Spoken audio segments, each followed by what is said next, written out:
감사합니다. 고맙습니다. 자, 실전사주 540강입니다. 신문 뉴스를 한번 볼게요. 이런 뉴스가 있습니다. 카타르를 지나던 배에서 바다에 빠진 한국인이 바다에서 허우적대다가 24시간 만에, 만 24시간 만에 구조가 돼서 다행히 무사 귀환을 했답니다. 이 카타르를 지나는 아주 대형 에너지 운반선 같은 곳에 이 선원으로 있었던 아마 이번이 첫 항해라고 해요. 그 해양대를 나와서 이제 선원이 돼서 간부가 됐는데 배에서 무언가에 홀린 듯 배에서 추락 실족을 해가지고 아무런 구호 장비나 이런 거 없이 바다에 빠졌답니다. 보통은 죽겠죠. 그렇게 되면 구명조끼를 입은 것도 아니고 실수로 지금 떨어졌는데, 그런데 마침 그 망망대에 붙잡고 떠 있을 만한 게 둥둥 떠 있더랍니다. 이거 신기하지 않아요? 어떻게 그 망망대에 붙잡고 떠 있을 게? 그래서 이걸 붙잡고 떠 있다가 24시간 하루 만에 구조가 돼가지고 이 한국으로 다행히 돌아왔는데 몸에 별 이상은 없답니다. 저하고 상담을 하신 분이 바로 이 20대 청년의 어머님께서 저하고 사주 상담을 하셨습니다. 이제 이 사건이 이제 막 5월인가 6월에 일어났던 아마 일인가 봐요. 그래서 오늘 사주의 주인공을 좀 소개를 해드릴게요.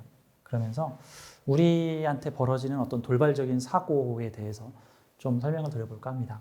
자, 오늘 540강 사고, 질병, 구사일생, 이거는 동기부여를 위한 운명의 이벤트다.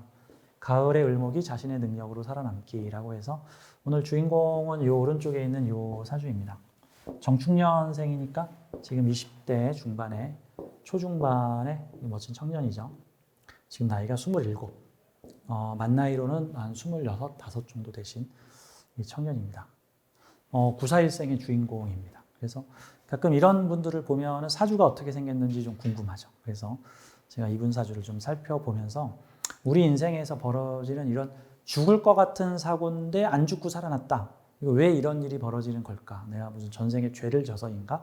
이런, 아무튼 안 좋은 일이 생기면 사람들이 전생에 무슨 죄를 져서 내가 지금 무슨 벌을 받고 있는가라는 어떤 질병식으로 생각하는데, 이거 질병 아니에요. 이거 어떤, 우리 지금 혼나고 있는 거 아닙니다. 이거 제가 지난 시간에도 강의를 했지만 인생 특목고에 와서 그런 거예요. 아니, 특목고에 자기가 지원해서 와가지고 왜 이렇게 수업을 빡세게 하냐고 그러면 이거 선생님 잘못이야? 너 왜 특목고에 왜 왔냐고. 왜 특목고가 그런 거예요. 인생 특목고에 온 거예요. 자, 내 인생이 너무 힘들다. 남들한테는 안 벌어지는 일이 왜 나한테 벌어지느냐? 그게 인생 특목고에 왔기 때문에 지금 그런 겁니다. 특목고는 벌 받는 사람들이 가는 곳이고 부모로부터 미움받는 사람들이 가는 거예요. 가장 사랑받는 사람들이 가는 거고 가장 우수한 사람들이 가는 거고 특목고에 갈만하니까 가는 거고, 특목고에 못 올 사람들은 걸러내려고 알아서 특목고에서 면접도 보고 시험도 봐가지고 우수한 학생들, 우리 학교에 와서 우리 학교의 이 빡센 훈련 프로그램, 이 강한 이 교육 난이도를 맞춰 따라갈 만한 준비가 돼 있는 사람들만 받아들여서 학교에서 죽으라고 공부를 시키는 거야. 우리가 인생에서 체험 프로그램이 정말 감당하기가 힘든, 남들한테는 안 벌어지는 일들이 벌어진다면 일종의 감당 프로그램입니다. 내가 감당할 만하니까 지금 선발돼가지고 그 감당 프로그램을 겪고 있는 거예요. 내가 어리석어서 지금 겪는 게 아니야. 물론 가끔 쓸데없는, 한 번만 받으면 되는데 자꾸 반복되는 일이 생기면 그러면 좀 발상의 전환을 좀 해봐야 되는데, 이제 우리의 인생 고난은 전생에 죄를 져서 그런 게 아니라 내가 용감한 영혼이라서 더 많은 경험치를 얻고 싶어서 더 어려운 난이도의 인생 프로그램을 짜가지고 지금 내가 그곳에서 리얼리티 체험 프로그램을 하고 있는 중이다. 내가 지금 고난받고 있는 서울에 사는 몇 살 먹은 누구입니다 하면서 살고 있는데 이거 다 배역이란 말이에요. 배역이란 말이야. 자, 그리고 내가 하는 모든 경험과 체험들은 다 우주에서 호기심 있게 관심 있게 지금 바라보고 있는 체험이다. 이렇게 봐야죠. 집에 멀쩡한 고양이와 아픈 고양이가 있으면 누가 더 신경 쓰여? 아픈 고양이가. 지금 놀고 먹는 회사에 간 사람하고 지금 힘들게 지금 그냥 무슨 시험 테스트 거치고 있는 자식하고 있으면 누가 더 신경 쓰여? 지금 힘들게 지금 시험 테스트 무슨 100km 행군 군장 간 아들이 있으면 아이고 이 아이가 잘 갈까 막 해가지고 정 안 되겠다 싶어서 아이가 힘들어서 병날 것 같으면 얼른 가서 데려오잖아. 그런 거랑 같아요. 자, 오늘 이분 좀 사주를 볼 건데 사고, 질병, 구사일생, 동기부여를 위한 운명의 이벤트다. 동기부여를 위한 운명의 이벤트. 사실 우리는요, 그 자유의지라는 게 존재를 하고 있는데 이제 자유의지에 따라서 우리의 운명을 선택해가면서 사는 것이냐, 아니면 실은 이 모든 것이 다 짜여져 있는 어떤 각본의 일환이냐, 이게 운명론이죠. 이제 운명. 뭐 네가 아무리 뭐 노력을 해봐야 다 이미 정해져 있다라는 운명론과 아니다, 자유의지다, 우리가 선택할 수 있다인데 이 둘 다 공존합니다. 이 둘 다 같이 공존해요. 하위 차원에서 선택한 거고요. 그 상위 차원에서는 이미 정해져 있는 겁니다. 근데 솔직히 말하면요, 이렇게 정할 프로그램과 저렇게 정할 프로그램과 저렇게 정할 프로그램과 저렇게 정할 프로그램을 모두 다 찍었기 때문에 사실 다 존재하는 겁니다. 그러니까 이곳에 앉아있는 나와, 오늘 농땡이 친 나와, 딴 데 가서 다른 거 배우는 나와, 딴 데 가서 또 딴 거 하고 있는 나가 모두 존재하고 있기 때문에 사실 내가 심사숙고해서 고민을 해서 이런 판단을 내려서 가고 있는데 내가 잘 간 것인가 라고 이제 판단하는데 너무 걱정하지 마세요. 우주는 모든 경우를 다 경험하고 있습니다. 나를 모든 사람으로 변화시켜서, 근데 지금 나의 에고는 그런 멀티 채널을 동시에 인지하지 못하고 그 여러 개의 나중에 하나의 나만을 내가 지금 인식을 하고 있기 때문에 나는 지금 이렇게 선택해서 이렇게 가서 이렇게 가서 이렇게 가고 있는 나가 있다라고만 지금 선택을 하고 있어서 내 선택에 따라 달라질 거야. 맞아. 나는 지금 이러한 길을 가고 있는 나를 경험하고 있다가 또 저러한 길을 가고 있는 나를 나라고 동일시하고 또 가다가 이런 선택을 한 나를 나라고 동일시를 하고 있기 때문에 그래요. 사실 다 동일시에 의해서 일어납니다. 우리 사례는 감각기관이 있는데 누가 와서 여기를 팍 꼬집으면은 이 부분에서 감각기관에서 아프다라고 하는 신호를 우리한테 주는데 정확히는 그 아픈 살점의 의식을 내가 동일시하기 때문에 그거를 아프다라고 인지를 하는 거고, 마취제라는 거는 탁 놔가지고 동일시를 못하게끔 딱 막아버리니까 여기를 막 자르고 째고 찔러도 아프지가 않은 거예요. 내가 뭔가와 동일시를 하기 때문에 그 감정을 느끼는 겁니다. 내가 따귀를 찰싹 때렸는데 아프다라는 거는 여기 찰싹 맞은 아이의 감정이 나와 동일시됐기 때문에 이루어진 거예요. 근데 실제 안 때려도 아프다 하는 사람 있죠. 그 마음의 병이 있으면 안 맞았는데도 그 맞은 것처럼 아프다라고 할 수도 있는 거야. 내가 어떤 슬픈 사람과 동일시를 하면 그 사람의 슬픔이 나한테 전해지는 거죠. 보통은 내 몸의 감각으로 정해지지 않더라도. 기쁜 사람과 동일시를 하면 그 사람의 기쁨이 나한테 정해지는 거고. 그런 느낌이죠. 결국 어떤 선택을 한 나와 내가 동일시를 했기 때문에 내가 지금 그 사람으로 살고 있다라고 생각하는 겁니다. 아, 이거 어렵죠? 그냥 그런 것 같다 하고 넘어가요. 자, 이벤트입니다. 이벤트. 오늘 이분 사주를 좀 보도록 하죠. 가끔 이렇게 상담을 하다 보면은 구사일생으로 살아난 분들을 만나게 되고요. 또는 흔하게 뵙는 분들이 옛날에는 암에 걸리면 거의 뭐 열에 9은 죽었다 그랬는데 요즘엔 다행히 암이 조기에 진단되는 경우들이 많고 또 치료술도 많이 발달을 해서 암에 걸려도 살아나는 사람들이 훨씬 더 많습니다. 그래서 요즘엔 암 진단을 받아서 1, 2년 투병을 했는데 이제는 회복이 되었습니다 라는 분들을 요즘에 종종 자주 봐요. 그러면서 이제 내가 왜 암에 걸렸을까요? 내가 뭘 잘못했길래 암에 걸린 걸까요? 또 역시나 내가 무슨 나쁜 운인가요? 또는 뭐 전생에 죄를 졌나요? 옛날 사람들은요, 사람들에게 벌어지는 모든 나쁜 일들이 죄를 저질렀기 때문에 벌어지는 거라고 생각을 했어요. 그래서 수많은 죄가 추가로 발생을 했어요.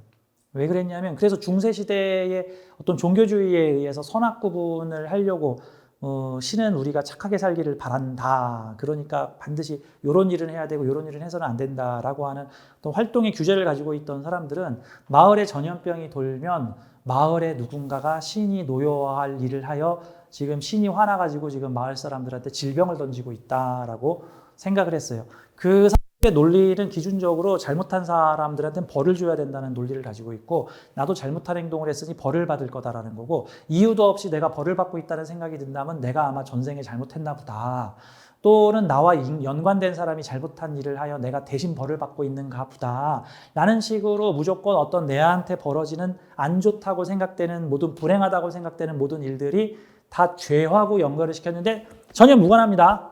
청결하지 않아서 병에 걸린 거지. 그거 무슨 뭐 이웃집 여자가 방탕한 생활을 해가지고 병에 걸린 게 아니에요. 그런 게. 근데 옛날에는 그거를 누구한테 돌렸어요? 힘없고 약한 사람한테 죄를 던져버렸습니다. 그래가지고 주로 과부, 좀 이상한 행동을 하거나 말을 잘 안 듣는, 사회 간섭에 잘 안 따라가는, 돈 좀 있는 그런 여자들을 마녀로 몰아가지고 수많은 사람을 마녀 사냥으로 희생시켰습니다. 그래서 무슨 어려운 일만 벌어지면 수많은 사람들을 마녀로 최대한 많이 죽여야 시인이 그 산 재물을 받고 용서하시어서 우리한테 질병을 걷어갈 것이다 라는, 지금 생각하면 정말 천인공노할 만한 이 무지에 의해서 수많은 사람들이 학대를 당했죠. 이게 다른 사람한테 죄를 넘겨 씌워서 저 사람이 대신 죽으면 우리가 해방이 되겠지라는 논리도 되고요. 그럴 사람이 없으면 자기 자신에게 벌을 내리는 사람도 있습니다. 자기 자신에게 벌을 내리는 사람이 있죠. 그 종교 수행자 중에 이런 사람 있죠. 벌거벗고 자기 몸에 채찍하며 다니는 사람. 인도나 이런 데 보면 그런 분들이 있습니다. 힌두교나 이런 쪽에 자신의 몸을 벌거벗고 안 먹고, 그리고 잠도 무슨 바늘방석 같은 데서 잡니다. 그래서 나에게 고통을 주면 나의 죄가 사여질 것이다. 그리고 또 어떤 물리적, 이 물질 생활에서의 즐거움을 최대한 배제해야 내가 참나의 모습으로 돌아갈 수 있다라는 이제 여러 가지 의미를 가지고 있으면서 자신에게 고통 체험을 하면서 이 현실 세계에 정을 안 붙이게 하려고, 현실 세계에 정을 안 붙이는 제일 좋은 방법이 뭐예요? 고통을 주는 거죠, 자신에게. 스스로 자신한테 고통을 주는, 변태 같아. 에버랜드에 와서 놀다 가야지 왜 에버랜드에 와서 왜 이렇게 셀프로 벌을 내려가? 참. 그럼 태어나지 말지. 이왕 태어났으면 재밌게 살다 가야 되는 거 아니야? 즐겁고 재밌게 다양한 체험을 하고 살아가야 되는 거 아니야? 또 어떤 한 가지 체험을 하겠다고 나머지 체험을 모조리 포기를 해버리는 것도 참, 그것도 손해보는 장사 아닌가? 뭐 대충 이것도 좀 경험하고 저것도 좀 경험하고 해야 되는 건데. 아무튼 그 삶은 어떤 어떤 사건들, 우리한테 좀 불행하다고 싶은 사건은 내가 죄를 지어서, 우리 마을 사람 중에 죄를 지어서, 내가 전생에 죄를 지어서 벌어지는 일들이 다 아니에요. 내가 어떤 일을 자유의지로 선택하기 위한 동기부여를 마련하기 위한 일종의 장치 같은 겁니다. 일종의 개연성 부여라고 보면 돼. 개연성 부여. 사실 우리 인생은 어떤 작가가 쓰고 있는 소설 스토리 같은 거예요. 이제 소설을 쓰면은 나는 어떤 생각이 드냐면, 작가를 해보면 신의 마음을 좀 알 수 있을 것 같아. 본인이 인생 소설을 좀 써보면 신의 마음을 알 수 있어. 그러면 내가 내 소설 속 캐릭터의 신이 되는 거야. 그 소설 속 캐릭터를 죽일 수도 있고 살릴 수도 있고 뭐 부자로 만들 수도 있고 가난하게 만들 수도 있는데, 보면은 자기가 쓴 소설의 주인공 부자로 만들어요? 부자로 잘 안 만들어. 보통 어떤 스토리들이 대부분이냐면 고생하다가 드디어 인간 승리를 하여 성장하고 성공하여 뭐 어떤 사람이 되었다 하는데, 대체로 태어날 때부터 부자로 살아서 평생 근심 걱정 없이 살다가 천수를 누리고 죽었다. 보통 이런 식으로 소설 잘 안 쓴다고. 그게 무슨 소설이야? 아무도 안 봐. 관심 없어, 재미없어. 대부분 뭐 밑바닥을 기다가 위험한 고비를 넘기다가 그 고비를 계기로 하여 무슨 사건에 개입을 하게 되고, 그 사건을 통해서 어렵고 힘든 길이지만 그 길을 추구하여 드디어 많은 사람들의 뭐 존경을 얻게 되었고 인생의 교훈을 얻게 되었다. 뭐 노무현 대통령의 일대기를 봐도 맨 처음에 가난한 집안에 흙수저로 태어나가지고 고생 고등학교밖에 안 남았는데 공부를 열심히 해가지고 인간 승리를 이루어서 변호사가 된 다음에 돈이나 많이 벌어 부자가 돼야지 하다가 노동운동이나 학생운동을 하다가 억울한 사연을 당한 사람들을 접하고 그들을 변호를 하게 되면서 이게 내 개인의 안위를 데리고 살면 안 되겠구나. 억울한 사람들이 없게끔 만들어줘야 되겠구나. 이게 지금 사회가 민주화가 되지 않아서 이런 수많은 사람들이 고통을 받고 있구나. 이제 그런 것으로 끼어드는 계기가 되는 거고, 본인도 고초를 겪지만 이것이 가야 되는 길이다 같은 거죠. 그래서 저는 이런 식으로 얘기를 해요. 어떤 암에 걸렸다가 죽을 고비를 넘기고 다시, 보통 암 걸렸다 그러면 반쯤 사형선고잖아. 근데 거기서 다시 살아나는 사람들은 보통 어떤 자극을 준 겁니다. 어떤 동기부여를 위해서 그런 모습들이 나타나는 거예요. 어머님께서 우리 아들의 사주를 보면서 우리 아들이 정말 신기한 일을 겪었습니다.